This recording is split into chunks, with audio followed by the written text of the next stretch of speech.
10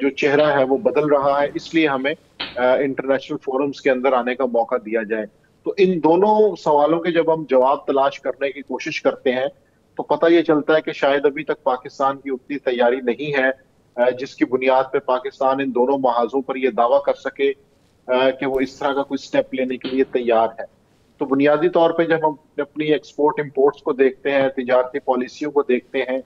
ان کا ریزلٹ سامنے رکھتے ہیں، اور اس کے بعد جب اسے فورن پالیسی کے محاذ پر سفارت خانوں کی کارکردگی سے بڑھتے ہوئے حکومت کی خارجہ پالیسی کی طرف دیکھتے ہیں، تو پھر ہمیں یہ پتہ چلتا ہے کہ اسحاق ڈار صاحب کو وزیر خارجہ اس لیے لگایا گیا کیونکہ وزیر خزانہ کے لیے کوئی اور اہم امیدوار آ گئے تھے۔ تو اگر اس بنیاد پہ لوگوں کو ایڈجسٹ کیا جائے گا تو اس کے بعد یہ توقع کی جائے گی کہ جی کوئی بڑی کامیابی ملے گی، تو مجھے ایسا لگنا مشکل نظر آتا ہے۔ ٹھیک، زنیرہ ایک اور زاویے سے بات کرتے ہیں۔ پاکستان اس کو یوٹیلائز کر سکتا ہے ایز این اپرچونٹی، اس پہ تو ہم بات کر ہی رہے ہیں، لیکن ایس سی او بطور تنظیم اس کے اندر بھی کچھ کمزوریاں ہیں جس پہ بات ہوتی رہی ہے، اس پہ میں چاہتی ہوں کہ ہم بات کریں۔ ایس سی او کی اپنی جو اجارت جاتی اصلاحات ہیں، کہ ان کی اپنی ڈیسیژن میکنگ کے حوالے سے ریفارمز ہیں، وہ بہتر کیوں نہیں ہوتی؟ پھر اس کے ساتھ ساتھ یہ کہ جو رکن ممالک ہیں ان کے میں چاہتی ہوں کہ 2-3 نکات بتا دوں، پھر آپ اس پہ پلیز اپنی رائے دیجیے گا، کہ جو انڈیویجول انٹرسٹ ہیں ممبر کنٹریز کے، وہ اب تک ایک راستہ روکتے ہیں اس میں مزید اتفاق رائے پیدا کرنے کے لیے، اور کیا ہم یہ دیکھیں گے کہ جو فعالیت ہے وہ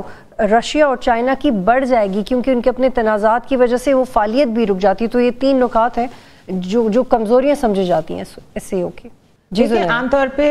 جب لوگ ایس سی او کی بات کر رہے ہوتے ہیں تو وہ اس کا تقابلی جائزہ میرے خیال ہے اس کا آٹومیٹکلی لینا شروع ہو جاتے ہیں یورپین جتنے بھی اس طرح کے موڈس ہیں ان کے ساتھ۔ فار ایگزامپل یورپین یونین ہے یا پھر نیٹو ہے۔ The problem is کہ ویسٹ از یونائٹیڈ بیکاز وہاں پہ سیکٹیرین لائنز، فالٹ لائنز ویسی نہیں ہیں جو گلوبل ساؤتھ میں ہیں اور ان کنٹریز میں ہیں جن کی ہم بات کر رہے ہیں۔ دوسرا، ٹیررزم کا وہاں پہ اتنا بڑا تھریٹ نہیں ہے، نان اسٹیٹ ایکٹرز کا وہاں اتنا بڑا تھریٹ نہیں ہے جتنا ان ریجنز میں ہے۔ اس کی وجہ سے یہاں پہ سارے کنٹریز جو کہ ایس سی او کا حصہ ہیں ان کے اپنے اپنے کانسٹرینٹس بھی ہیں، اور ان کے ساتھ رشیا کے ساتھ پہلے ایک کولڈ وار چل چکی ہے اور ابھی ایک ٹریڈ وار چائنا کے ساتھ چل رہی ہے۔ سو ایک کنسسٹنٹ ہسٹری ہے ویسٹ کی ہر اس کنٹری کے ساتھ جو ایس سی او کا میجر پلیئر ہے۔ تو اس لیے پرابلم آتی ہے کیونکہ ہر ملک کو پہلے اپنی سالمیت دیکھنی پڑتی ہے اور اس کے بعد دوسری طرف آنا پڑتا ہے۔ فار ایگزامپل ممبر اسٹیٹ تو نہیں ہے افغانستان، لیکن ایز این آبزرور بھی وہ نہیں آیا، جبکہ اس کو اس ریجن کا انٹیگرل پارٹ ہونا چاہیے اور اس میں شرکت کرنی چاہیے تھی۔ تو ہم ابھی تک اتنے فرنٹ پہ یونائٹڈ نہیں ہو سکے جتنا کہ ہم یورپین یونین کو دیکھتے ہیں اور ان کے ڈیفنس ایجنڈا نیٹو کو دیکھتے ہیں۔ کئی لوگ کہتے ہیں ایشین نیٹو شاید کسی وقت میں بنے، لیکن وہ اسی وجہ سے نہیں بن پائے گا بیکاز آپ کے نیبرہڈ میں انڈیا بیٹھا ہوا ہے ٹو ڈیوائڈ اینڈ رول۔ وہ کبھی بھی نہیں ایسا کوئی فرنٹ بننے دے گا، بلکہ ہم سب جانتے ہیں کہ وہ as a buffer country act کرتا ہے when it comes to China. Iran prefer کرتا ہے پاکستان کے مقابلے میں چابہار پورٹ انڈیا کے ساتھ بنانے میں، بیکاز ہم آنر نہیں کرتے اپنی چیزوں کو۔ سو بڑی ڈیپ فالٹ لائنز ہیں ایس سی او کنٹریز کی، اپنی اپنی ایک سگنیفیکنس ہے، ہسٹری ہے، اسٹریٹجک ریزنز کہہ لیں، اس کی جو مرضی آپ وجوہات پہ ڈسکشن کر لیں، but there is a lot of difference between us and the west, جس کی وجہ سے ایسا نہیں ہو پاتا۔ اور عادل صاحب، یہ بھی کیا اس کی وجہ ہے کہ عالمی پذیرائی بھی نہیں ملتی اس آرگنائزیشن کو جتنا ملنا چاہیے؟ 40% population of the world, China and India as members, Russia and China as rivals, لیکن اس کے باوجود وہ پذیرائی نہیں ملتی ہے، یہ بھی اس کی کمزوری ہے۔ دیکھیں، ایشیا کی آبادی جو ہے وہ 60% ہے پوری دنیا کی، اور اس میں سے 40% جو موسٹ پاپولیٹڈ ایریاز ہیں، کنٹریز ہیں، وہ اس تنظیم کا حصہ ہیں۔ انڈیا ہے، چائنا ہے، رشیا ہے، اور یہاں پہ ہی سب سے بڑے جو ریجنل ایشوز ہیں وہ بھی ہم نے دیکھا ہے کہ بڑے عرصے سے یہاں پہ ہیں۔ پہلے افغانستان